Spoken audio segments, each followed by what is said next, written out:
Yo, what is up? How's everybody doing? Forza Milan, Forza Milan, Forza Milan, Forza Milan. Forza Milan, Forza Milan, Forza Milan. What's up, Skillard? How you doing, my man? How's it going? Yango, 3 a.m. here in Malaysia. Nice, nice, nice. We like that. We like that. We like that. Well, guys, here we are, the eve of Cagliari Milan. We have a few reports that have come out regarding the game, regarding the transfer market, Pioli's press conference. All very good, all very positive. Looking forward to a good round of Serie A. I'm confident going into this, not too worried about this game. It's going to be a very difficult game, of course. Cagliari, a team that is very physical, but also quite technical. A team that has some very good technical players, so we can't be messing about. But of course, it's going to be a game that Milan has to win because if we win, it's going to give us a nice sense of relaxation going into the 2 week break.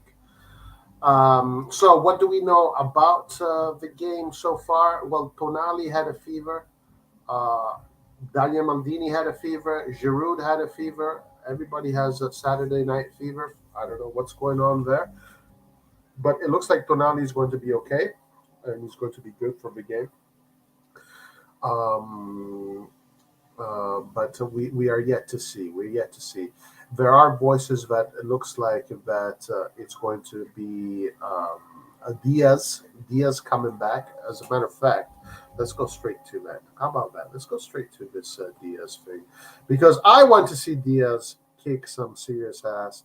I want to see Diaz. This is a good opportunity for Diaz against a team like Cagliari. A player like Diaz actually would be really nice.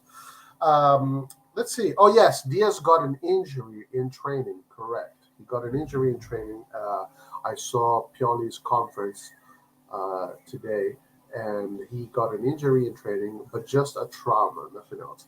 Despite picking up a knock during today's training session, Brahim Diaz is in pole position to start in the number 10 role against Cagliari tomorrow. It won't be the only change to the 11. In the last few games, Frankesi has been the preferred choice for the number 10 role, but that will change tomorrow, as reported by Sky. Sandro Tonali will be on the bench due to just recovering from a fever, and that will change things. Yeah, so this is what they have been saying. Kessie will be dropped down to the midfield tandem, while Diaz should get the knock from the first minute in the attacking trio.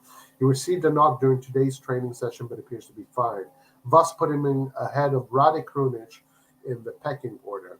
Up front, Oliver Giroud will be starting striker, but Zlatan Ibrahimovic could make a longer appearance off the bench, having improved his physical condition.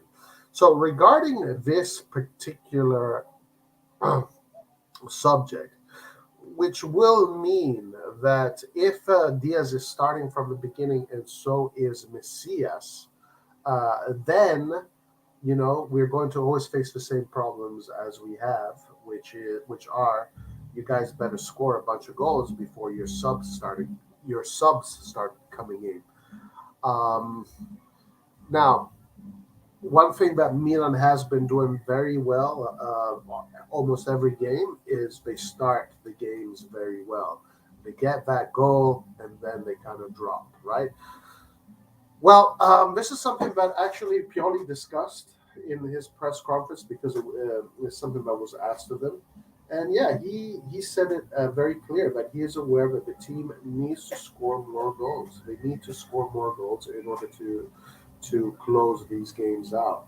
So I'm sure this week it has been one of the main themes during training to cultivate that kind of mentality, to approach the game with that kind of mentality, close the game. Because Milan has all the qualities to do that. Of course, guys, anybody that thinks that right now all these games are going to be easy, you're absolutely insane. All the teams right now are playing finals. It's not just Milan. This is not a final for Milan, just Milan. This is a final for Cagliari also. Cagliari is only 1 point from relegation zone, and we know how what a nightmare it is for these players when they get relegated. So they're going to be fighting their ass off. It's going to be a battle. Tomorrow is going to be a war. And also, we're playing after, I believe, Inter, which gives us a little bit more pressure in case Inter gets the result. Because if Inter gets the result, that will give us a little bit more pressure. And sometimes, we can't manage our pressures that well. On the other hand, if Inter doesn't get the result, then Milan doesn't have the pressure, doesn't get that extra pressure. And something that we have not seen this season, one of the themes that this season has not happened is when Milan has the chance to take the bull by its horns and start dividing itself from the pack, Milan has not been able to do that. Albeit referee decisions, as we have established, Serie A is 100% rigged, and there's nothing anybody can say about that. So it's going to be a difficult game. No, do not expect an easy game tomorrow. Do not expect an easy game, and I'm sure none of us here has ever seen Milan play against Cagliari, and that game hasn't been an easy game. So let's see what the 11, the predicted 11 is. Let's see if we have that. Um, let's see if it's here. Let's see what we got.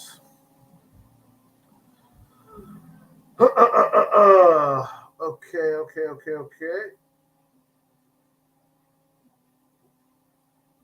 Okay, this is good. So, okay, there you go. All right, perfect. So let's go through this article here. AC Milan have just 9 games left of the season and are currently frontrunners in the scudetto race, looking to extend their winning run tomorrow against Cagliari. Yes. Milan are coming off back-to-back wins against Napoli and Empoli, bouncing back after a period of some disappointment. As a result, they're now in first place, and since Inter drew against Torino, the Scudetto is in the Rossoneri's hands. Isn't it crazy, guys, that if Milan wins all 9 games, we win the Scudetto? And we're the only, well, actually, we're the only team that can say that. As a result, we're now, during his pre-match press conference, Stefano Pioli stated that his side need to approach the game with the utmost respect, as all the teams have great motivations at this stage of the season. Very true. That's what I was saying. All these teams are going to approach their games as if it's a final. Team news. A few players, namely Sandro Tonali and Daniel Maldini, had a fever in the last few days, and the former only just recovered. Furthermore, Brahim Diaz picked up a knock during today's training session. We read about that earlier. Other than that, the long-term absentees, Pioli will be able to rely on a strong squad for the game. Teo Hernandez served the suspension last time out, but he will be back, ready to play from the first minute. Some rumors also suggest Romagnoli could start over Pierre Kalulu. This one here is going to set the Twitter world on fire. No, Romagnoli over Kalulu. No, that cannot happen. It's over. It's over. It's over. All right. As for potentially, where is it?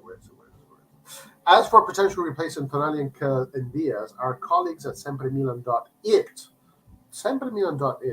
that's interesting, reported that Frank Kessie could be dropped down to the midfield tandem with Radek Krunic starting on the number 10 role. So basically, the idea would be Benacer and Kessie as your double pivot, which is a great double pivot. It is a super double pivot. And so I'm not complaining about that. Krunic, I would like to see Krunic play just so we can get some Skillard material, because Skillard loves Krunic and Skillard lives to see Krunic play football. So that's the only reason why I want to see Krunic, just so we get to enjoy Skillard's reaction to Krunic. But let's say if he does play, it would and Messias starts, it would create that balance that we talk about. It would not disrupt any balance issues. But honestly, I would like to see Diaz play because aside from Skillard, enjoying Skillard's reaction uh, to Radikovic, I would like to see Diaz play because I would like to see Diaz, um, you know, obtain that form that he had at the end of last season and the beginning of this season. Because we are going to need Diaz. We are going to need a strong Diaz. We're going to need a strong, speedy Diaz that is going to create chaos, that is going to bring that ball forward, and that is going to help with the press. Also, guys, one thing that we don't mention about Diaz ever, because we love to talk so badly about him, is that Diaz is actually really good when it comes to the high press because he presses like a motherfucker, and he wins a lot of balls. All right, so we'll see whether it's Diaz or Krunic. We will see. In the attacking trio, Junior Messias and Alexis Salamakers will battle it out on the right as usual, while Rathalau is certainly on the left flank. Both the right wingers have failed to impress lately, and it will be interesting to see what choice Pioli will make. With Rebic hypotheses lurking, it was interesting. Someone in the press conference did bring up this idea of putting Rebic as the right wing, but Pioli dismissed it. Pioli dismissed it. He just said, "Yeah, we have many options, and we'll see what we'll do." But he kind of didn't. He didn't even talk about it. Oliver Giroud will be the man up front tomorrow, but Zlatan Ibrahimovic's condition has improved a lot, and as such, he could come on earlier than just the final part. So this is our probable formation right there. Let's put it on the banner.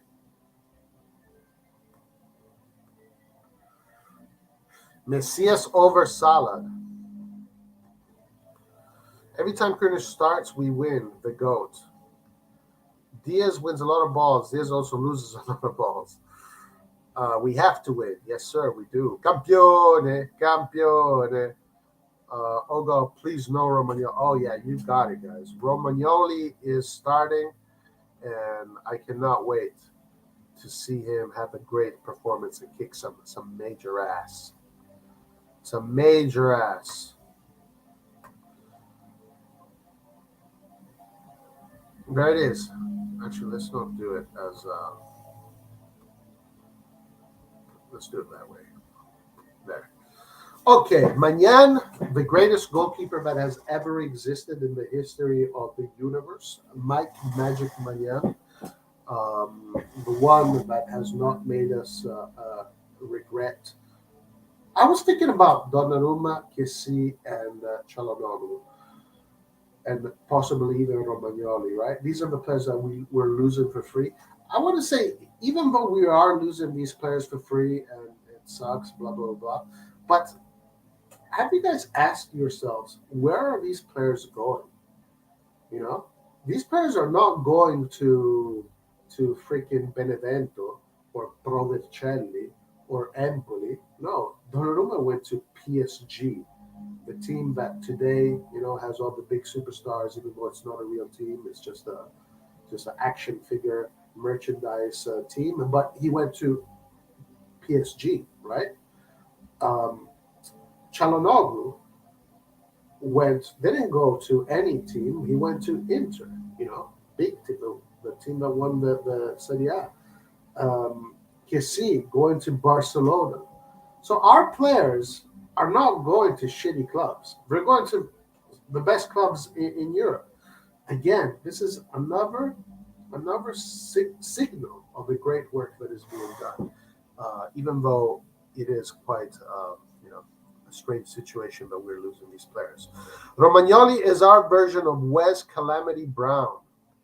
Romagnoli is our Maguire. Romagnoli is going to have an incredible game, and he's going to make us regret giving him away for free. Slow Magnoli, at least one goal conceded. At least. Well, no, I mean, to be honest with you guys, Romagnoli, I think, is great. Whether he plays or Kalulu plays, I don't think there's going to be much difference. They're both, Romagnoli came from a streak of really good games, and so did Kalulu. and so is Tomori. So it's only a good thing that we have three central defenders that have been, playing at high levels and have been doing well. Obviously, Kalulu right now is a fan favorite. He scored that goal. He's right now AC Milan featured him on YouTube, on the social medias. Gazzetta dello Sport had a feature about him. So Kalulu is starting to carve his name into the world of football. By the way, Kalulu was called up from the under 21 France team. Good for him. Um, so we have three central defenders right now that are very reliable. Kalulu, Romagnoli, Tomori. Whoever plays, it doesn't matter. It doesn't matter. We as long as we get a result, it doesn't matter. Theo Hernandez, that extra weapon that we're going to have from the right. By the way, he got a call up to the national team. Also, for France, congratulations to him. Uh, of course, Tomori is going to be playing for sure. Tomori also had a feature on Gazzetta dello Sport. Our defenders are getting features. Our young defenders are getting features in the big Italian sports publications. Again, signaling the good work that is being done. Tomori uh, did not get a call up from England, which is worrying to me. I don't like that because I don't want him to think, well, if I keep on playing in AC Milan and in Italy, I'll never be called up for the national team. So I don't like that. I want him to be called up for the national team. I want all our players to be national team players because I don't care what anybody says on this channel. You know who you are, but that is the metric. That is the metric. Being a national team player is what all football players strive to be. Football players, they play in their clubs in order to make their national team. That is what their goal. That is what drives them. In order to be in that starting 11 of the next World Cup, in order to be in the starting 11 of that qualification to the next big international competition. That is what these players play for. Um, I'm sure Tomori plays for that also, but he's not getting the call up. This is not good. This is not good because it can lead to let's say negative things in the future. So again, let's hope that he does get his call up soon and he becomes a staple of the English national team, and he gets that experience because that experience there is is some of the best experience that you can get as a football player because that is high level pressure. When you're playing for your country and the stakes are high, and you get used to that kind of pressure, then you bring what you learn to the club because club football is never going to be nowhere near as similar to the pressure that you have in international football, national team level football. But anyway, there you go. Tomori being snubbed by the coach. No good and no bueno. Let's see. Let's see what you guys are. And then let's keep on going. Neglecting the chat a little bit. Let's talk to the chat. Merad, yeah, both Hakan and Cassie were terrible before Pioli. They over best post the Milan career to him. There's a reason Hakan still calls Pioli Mister. Well, Pioli always loved Hakan, always treated him with respect. We need to win tomorrow. Teams like Cagliari didn't scare me more than Juve or Inter. Yeah, it's going to be a difficult game for sure with it. So we definitely have to win, and we have to play like warriors. Romagnoli isn't bad, just not the best option now. Well, I don't know if he's not the best option. Pioli knows. Pioli will make that decision. Berardi, another two goals today, one PK. What are we waiting for? We couldn't beat Spezia. Berardi got two goals today. Wow, man, this guy is killing it this season. His numbers are out of this world. God bless Berardi. Kalulu got called up for France Junior. Yeah, that's a good experience for him. So, yeah, guys, Kalulu, one of our best, the defender that is a starter for AC Milan right now, arguably the starter over Romagnoli for many people. is still in his under 21 career. This team is crazy, crazy. Also, it's friendly, so I'm good he's not called for and not being injured. Uh, I'm certain Tomori would have been called up if Southgate was not in the job. There you go. There you go. Southgate hate. When we had many home games, stadium capacity were like 25%. Now that we're going to have our toughest away games, it's back to 100, as if COVID magically went away. This is why I call it Serie ass. The league, it's definitely rigged. It's definitely shit. I don't blame you. Also, the England channels were mad that Maguire is ahead of Tomori, which is crazy. Interesting. Uh, I think Salamakers is best off the bench. I don't agree with that. I don't agree with that. I think Salamakers.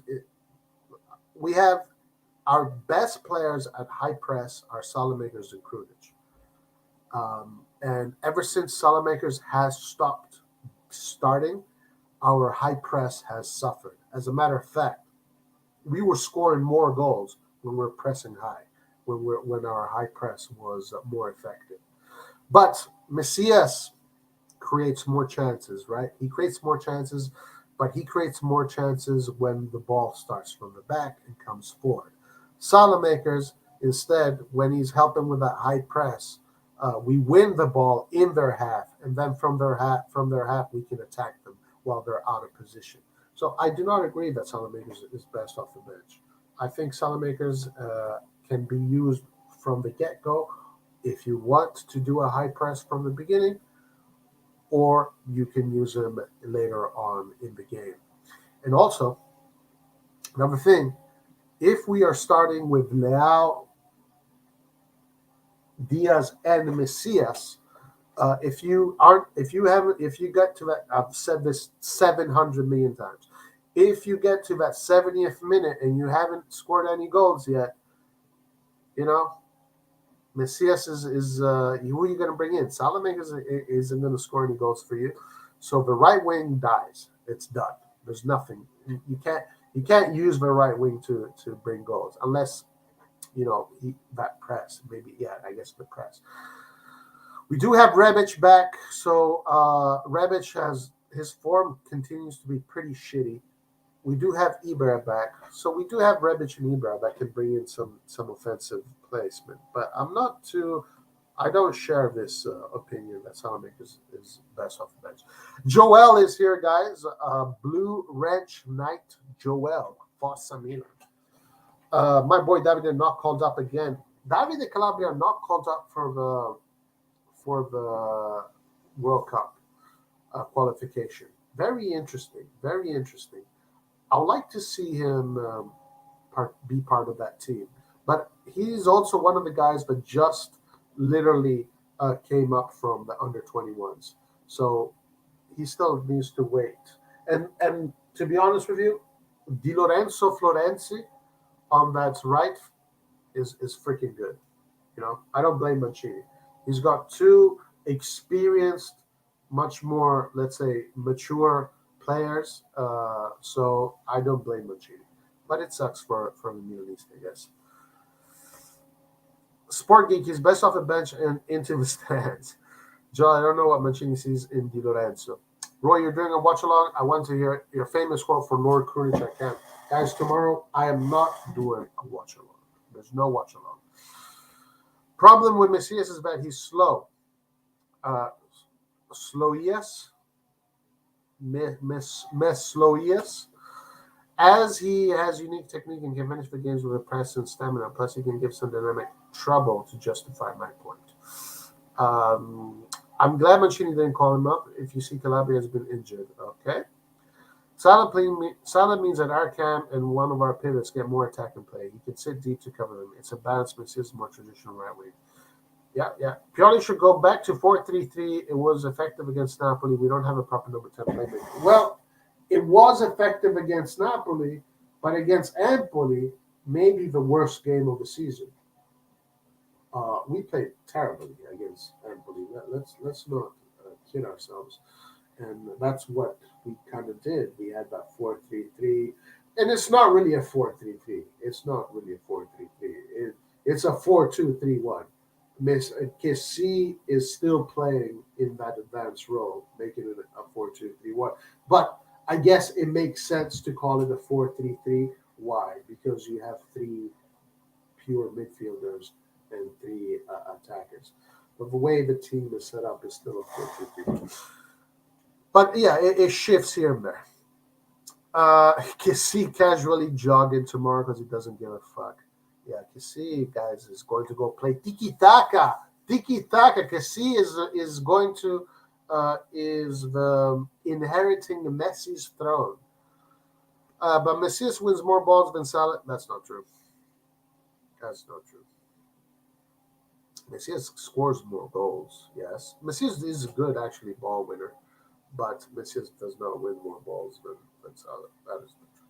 Right, against Napoli, the formation was 4-2-1-3-1 and Casillas' cam. Against Napoli, Tonali was Mezzala and Menasan. Casillas was. Yeah, it is a 4-3-3. It morphs in a 4-2-3-1. It morphs here and there. It depends on the team. But it's essentially a 4-2-3-1 that shifts, morphs into other things.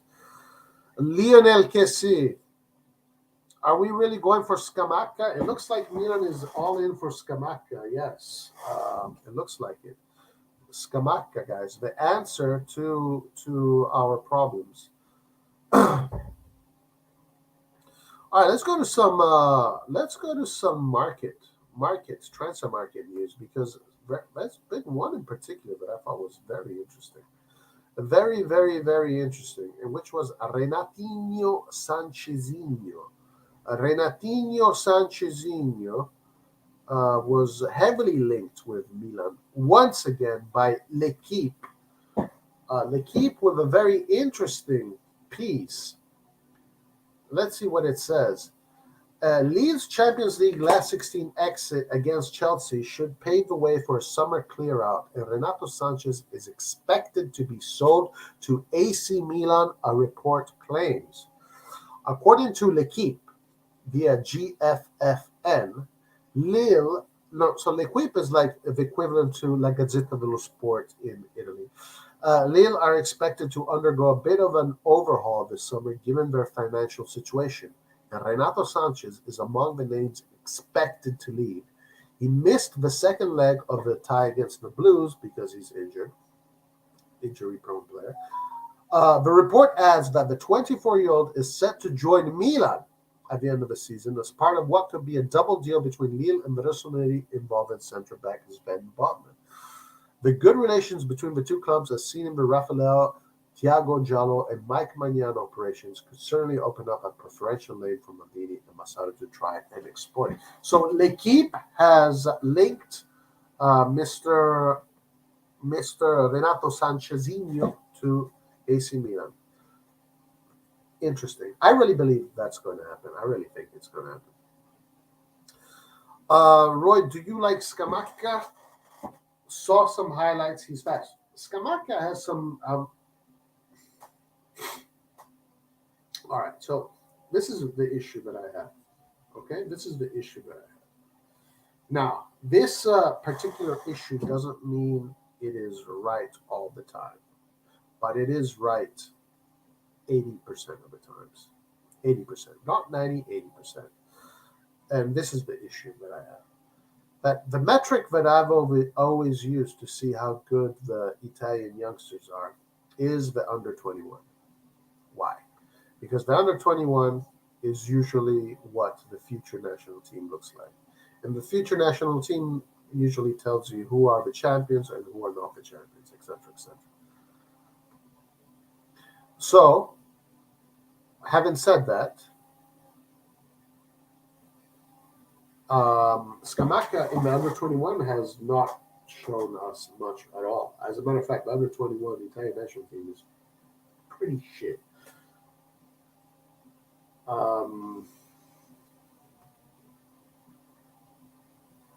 So do I like Scamacca? No, not necessarily. But I do also think that he can become a top striker. Let's see. Let's see if he can become that. Is he worth 40 million? I don't think. I think that Vlahovic is barely worth 40 million. So I don't know. Like these prices to me aren't making much sense. Hold on, guys. I'm having an issue. I'll be back.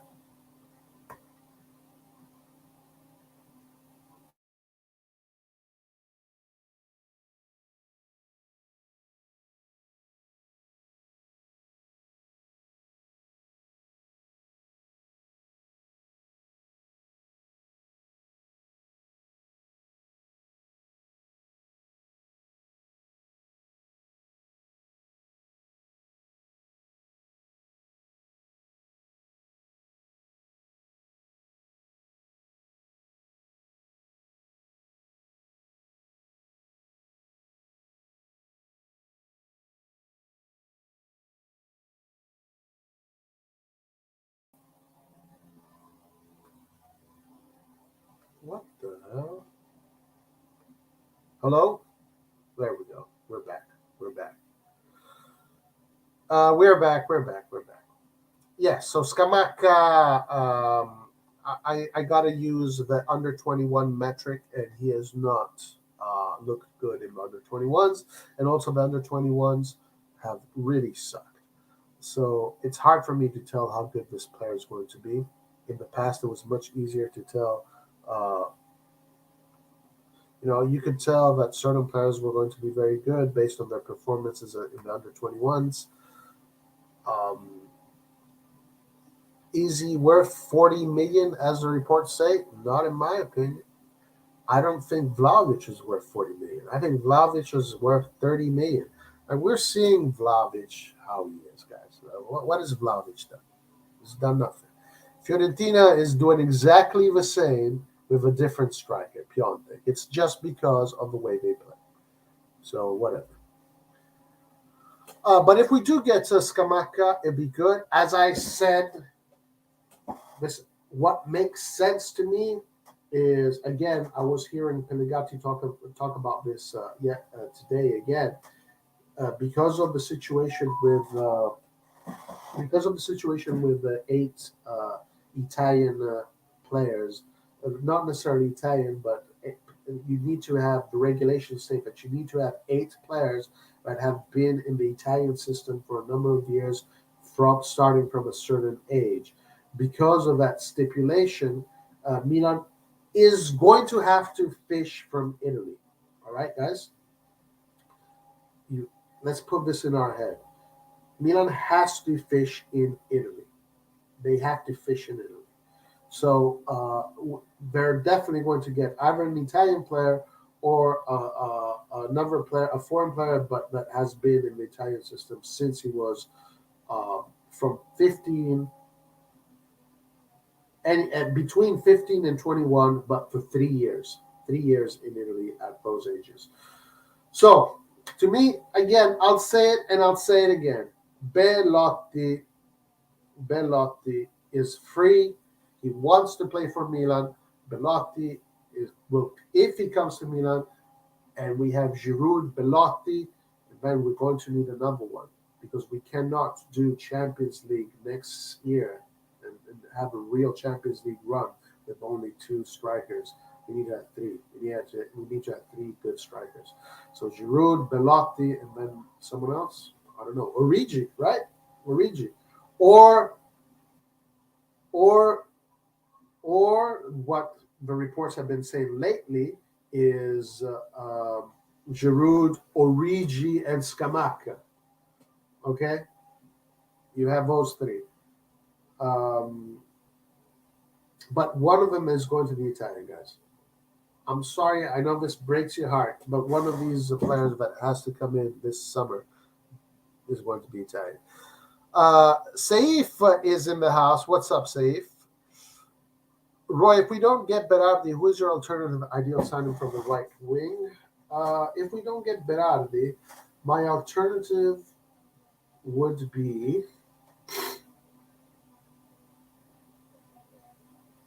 let's see. I can only think of one player, and that player is Chiesa. I'll get Chiesa. Tomorrow's referee is horrible. I'm really worried about the Cagliari game. Who is the referee tomorrow? Guys, Serie A is rigged. This is not a secret anymore. We know it's rigged. We saw it. We saw a robbery in daylight. And Serie A is rigged, guys. Do not have anybody tell you anything otherwise than that. Serie A is 100% rigged. Okay? So, yes, we have to watch out for this.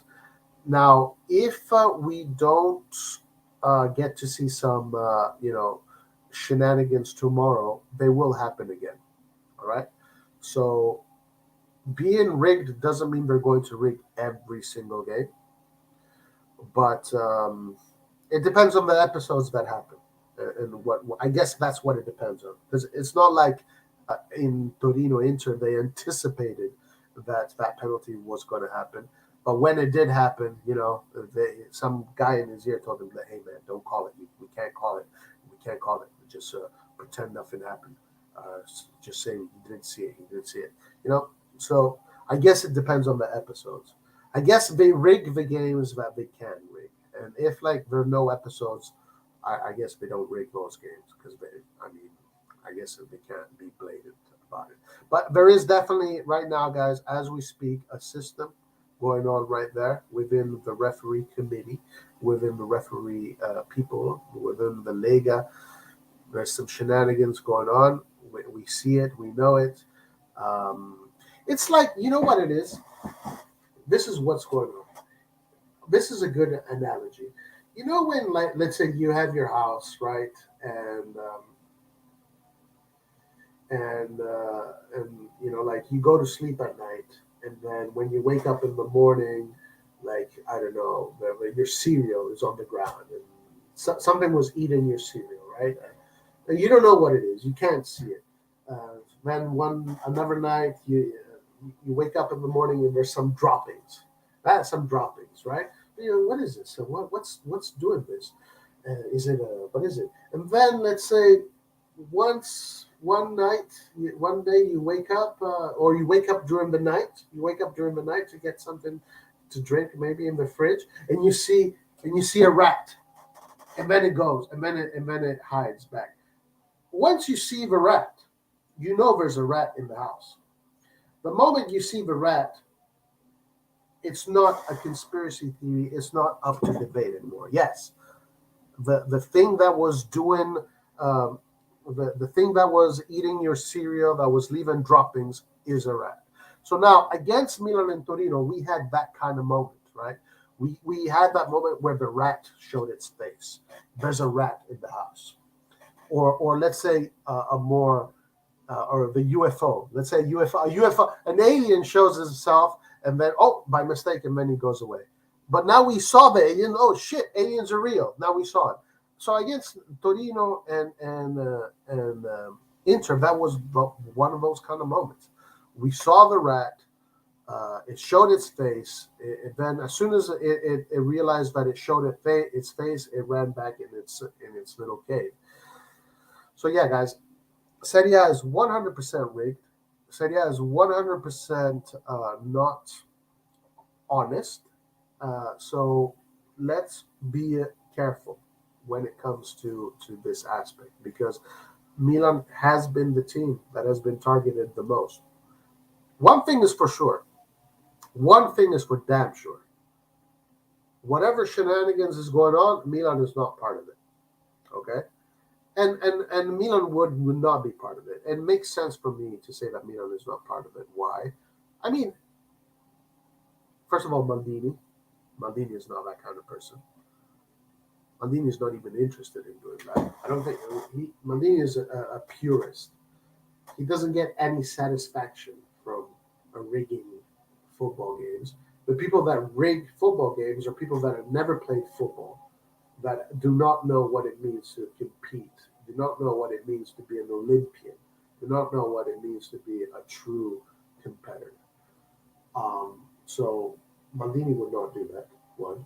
And also, Gazidis has no power in Italy. Elliot, I mean, they're not tied to La Liga and these people. They don't have those kind of ties. So I don't see Milan. But Milan is definitely not part of the shenanigans that is happening right now.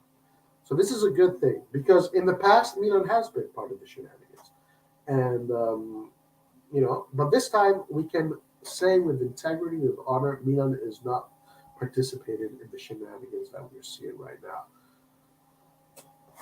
Let's see. Roy, how do you predict Cagliari to come out tomorrow? Aggressive and try to score on us pretty early and pressure us, spending the whole 90 minutes behind our half line and win the game? No, I don't think they're going to spend any. They're going to press high.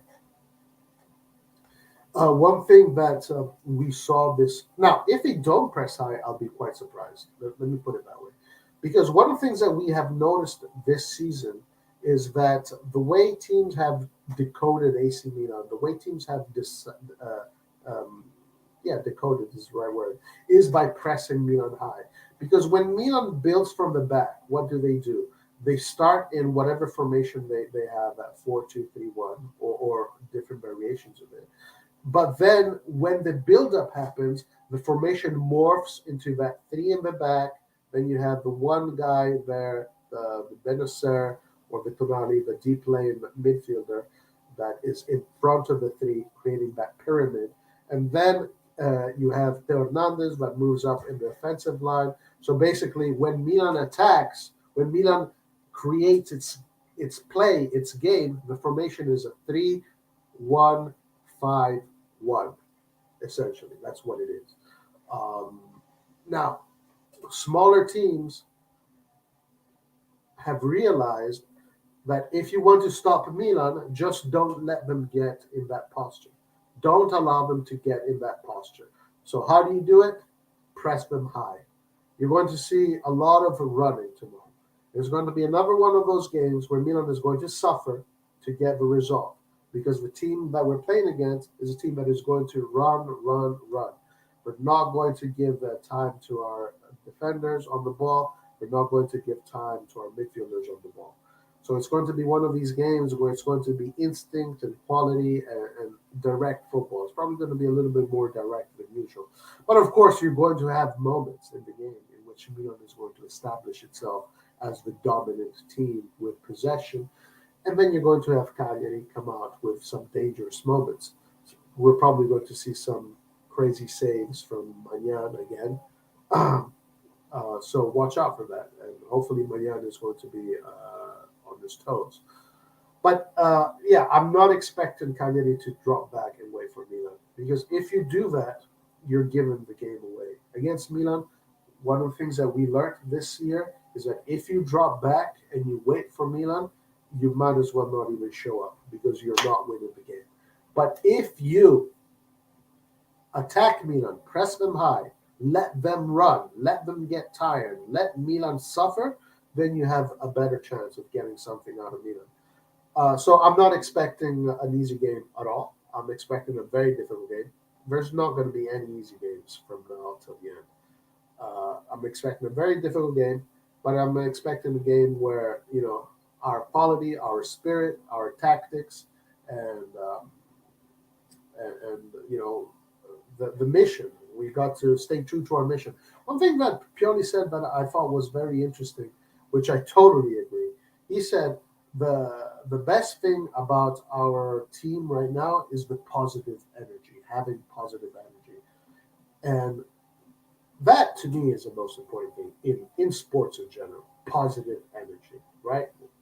Having that positive energy. This is why I clash a lot with some of the people that join the lives here, because I feel like that element in competitive sports is something that maybe people are not so aware about. But positive energy is very important because it takes away weight from people's shoulders. For example, when your teammate makes a mistake, what is positive energy? Being there for him and tell him, good job, good idea, try again next time. That's positive energy, right?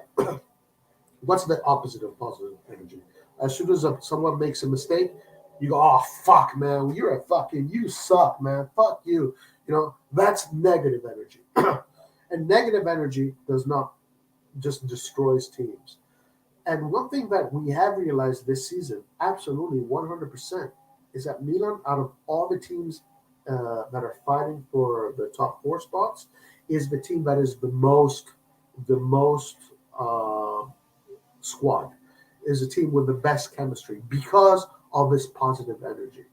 That the players are respectful to one another. They're a band of brothers, but especially they help each other out. They help each other out when they make mistakes. And this is something that even Ibra has changed a lot, because you guys remember how Ibra is, right? Ibra is a guy that loves to shout at his players, loves to pass me the ball. If the ball doesn't get to his feet, he has a tantrum. We see, if you notice Ibra, um, if we notice Ibra, sometimes when someone tries to pass him the ball and it doesn't come, you see him applaud, right? That little signal right there, that little gesture, just that little gesture of applaud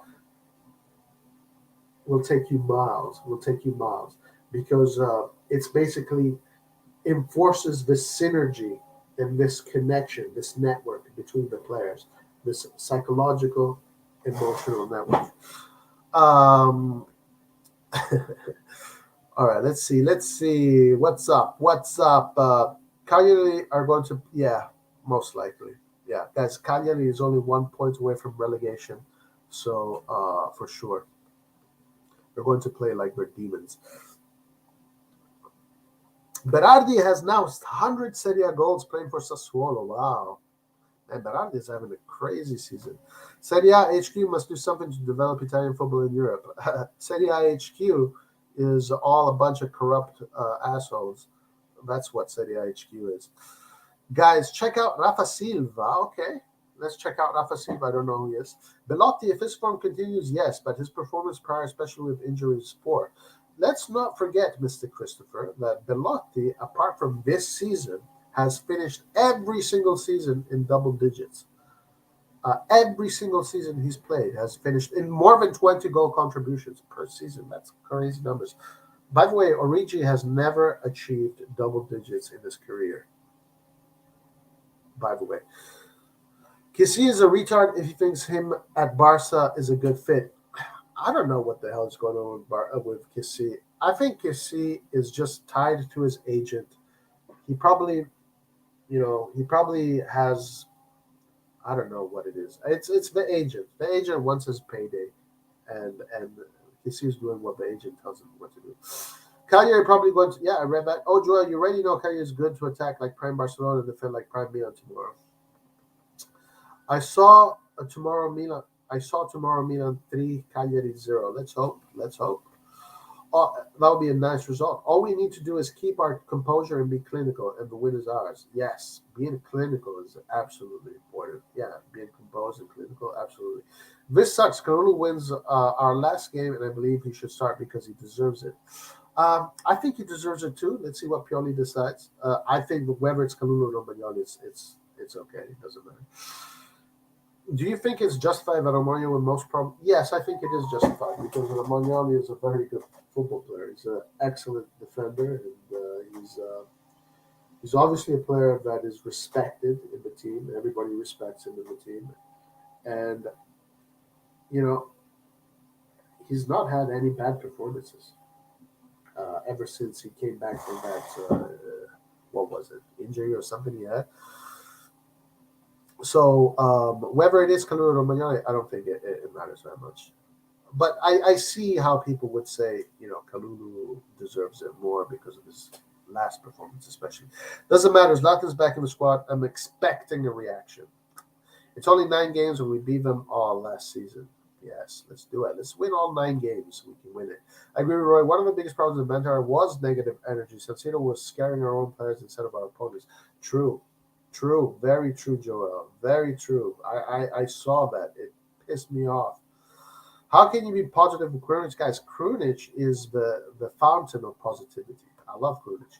In our 8 losses this season, 8 losses? Okay, I guess you're counting Champions League too. Six times we were ahead of the opponent. Oh, really? Either 1-0 or 2-1, even against Liverpool. Milan needs to learn how to manage the game. Interesting. Interesting. I did not know that stat. We drew against them last season in San Siro. Okay. Belotti over Scamacca any day. I think so too, man. I think so too.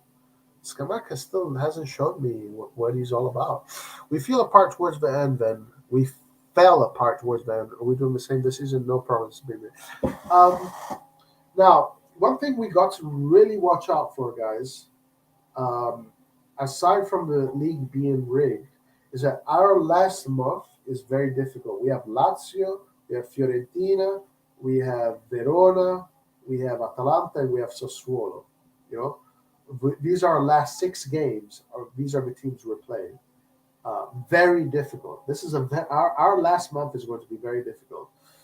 Right now we have an easier schedule because we had Empoli, we have Cagliari, then we have Bologna, then we have Genoa, and then we have Torino. So right now this run that we have is pretty simple, but then after that it gets very complicated. Now what I want you guys to be wary about is while we are having that very complicated schedule, Inter has a very easy schedule. The last the last month when we're playing against Sassuolo, when we're playing against Fiorentina, when we're playing against Atalanta, Lazio, etc. Inter is playing against Spezia, against Empoli, against Cagliari, Udinese, and they're playing. They have a very simple schedule to finish it off. It's almost like it was designed perfectly for Inter to win it. Huh. Huh. Huh. Quite interesting, isn't it? Isn't it quite interesting that Inter has such an easy schedule at the end of the season? Hmm. Quite interesting. Quite interesting. What is that all about, huh? What is that all about? What is that all about?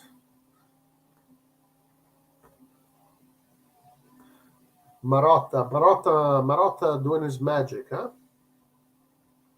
Marotta. Magic Marotta. Magic Marotta. Here we go. Okay, so these are Inter's last games. So they have Verona, Spezia, then they have the Coppa Italia, then they have Roma, which is an okay game. Then they have Udinese, Empoli, Cagliari, Sampdoria.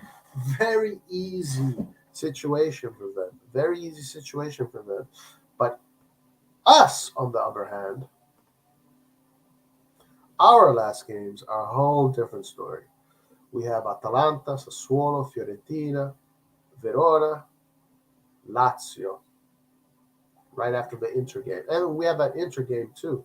So our final schedule is going to be very much more, very much more complicated, if that's even proper grammar, than Inter. So, guys, watch out for Inter in those last six games because obviously, if we win all nine games, no problem. But let's also be realistic. I know I don't want to jinx anything, but are we going to win all nine games? I don't know. Hopefully. All right. Guys, Shinter has refs on their side. Never forget that. Not only they have refs on their side, but they have the people that make the schedules on their sides. We killed Intersol. We're done. Yeah, Shinter is winning the league with that easy schedule. Lazio, Fiorentina, and Verona are beatable. Well, yeah, they are. All of these teams are beatable. Now, Lazio, guys, we thrashed them twice. Um, is Lazio going to allow us to do that to them again for a third time?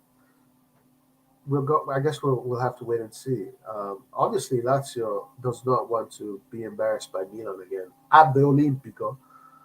Olimpico, obviously, a difficult stadium to play at. So I don't know. It's not going to be easy, but we can definitely beat them. Fiorentina, yeah, in theory, we should be able to beat Fiorentina and also Verona and also Atalanta and also Sassuolo. But obviously, it's always difficult. Difficult. Nothing is easy. Lazio away is scary. We lost 3-0, right? And right, we lost 3-0 against them last time we played in their backyard. Um, all difficult games. Now, uh, anyway, guys, let's see if there are any other reports here, and then I think we're going towards the end here.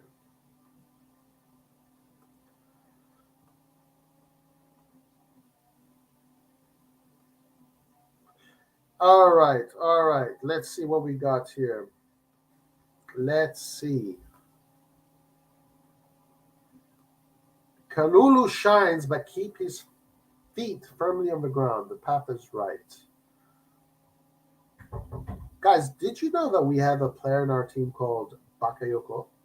I don't know if you ever heard of this guy, but uh, last time Milan win the scudetto was at the Olimpico. Wow, that's awesome. That's awesome. Okay, Pierre Kalulu has received tons of praise since he scored the winner against Empoli last weekend, which really highlighted his impressive season thus far.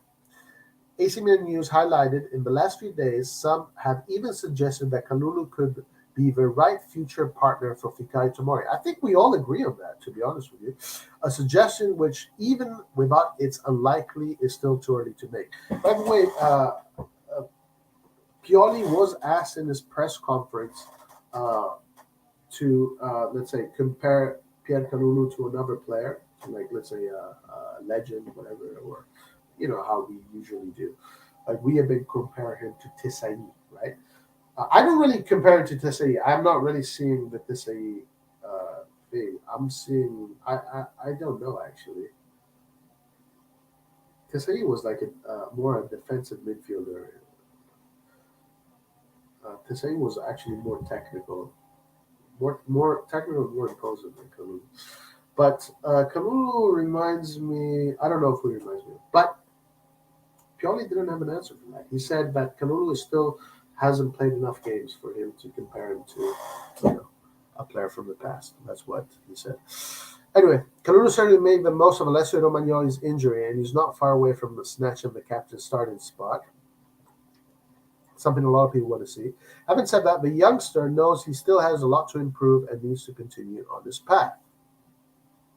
When asked if he wants to compare Kalulu with anyone, Stefano opted for this is what, yeah, diplomatic answer, which frankly reflects the mentality of the player better. He still played too few games to make a comparison. That's exactly what I was saying. But as said, the path Kalulu is on is certainly the right one. Yeah, absolutely, 100%, 100%, 100%. He reminds me of David Alaba. Yeah, yeah, I can see a more of a David Alaba kind of thing. I can see that. Issa doesn't need money. Who? Issa doesn't need money. What? What does that mean? Issa. What do you mean, Issa?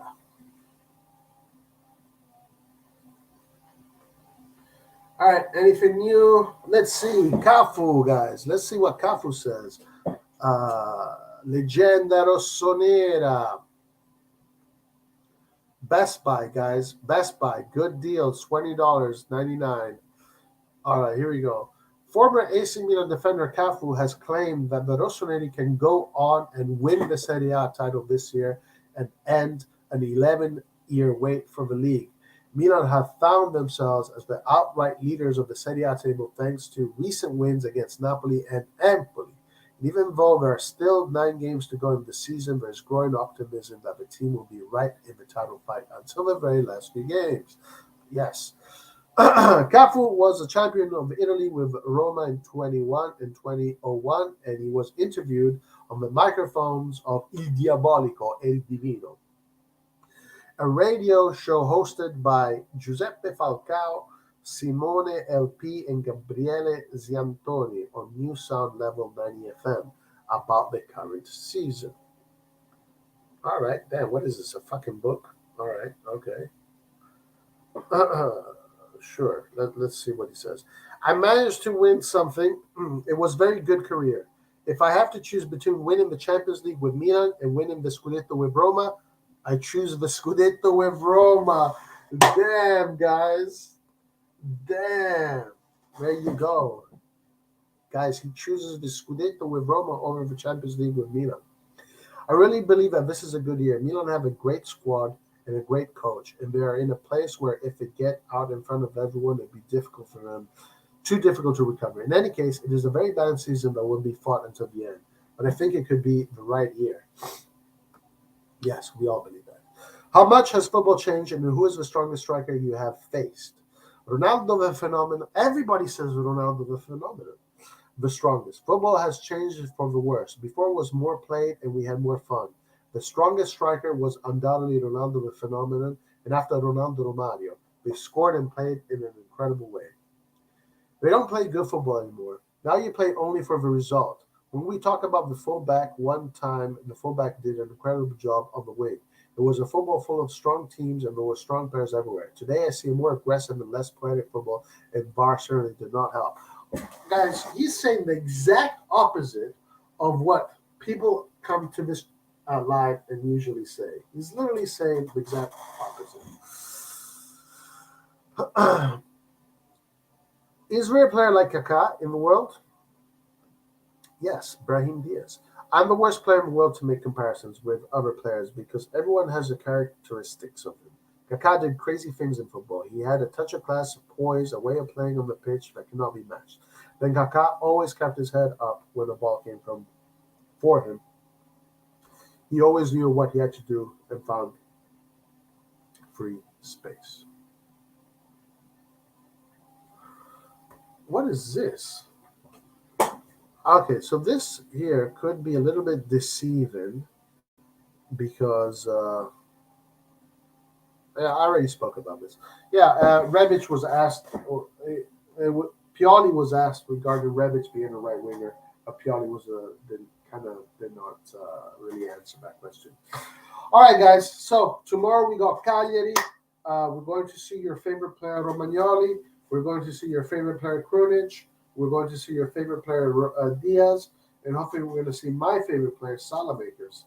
All players that would have been starters in the 1994 team that won against Barcelona for the Champions League final.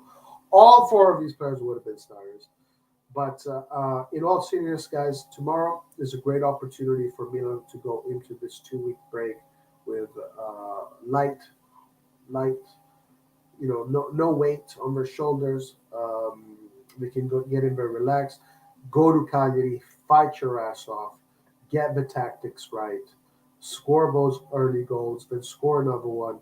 Bring the game to at least 2 or 3-0 by the 70th minute, and then close up shop. So let's hope Milan can do this. And if Milan can't do this, let's hope Milan can get that goal and then suffer like crazy until the final whistle. I mean, that is also it's about the result right now, right? The result is what matters because right now we need points and we need to win because the scudetto is in our hands. Today, the scudetto, since now that the scudetto is officially, we are officially champions of Italy right now because we don't have the points. That's what this point suggests. But it's literally in our destiny. It is in our destiny to make this happen. So, what I want to say, guys, is let's do this. Let's kill it. Forza Milan, Forza Slobagnoli, Don Pioli, Forza Krunic, Forza Milan. Love you guys. We'll see you tomorrow for the post-match. Probably Lart will conduct the post-match. But come on, guys. Let's get this. Let's get this. Forza Luca. Forza Luca Mod Krunic.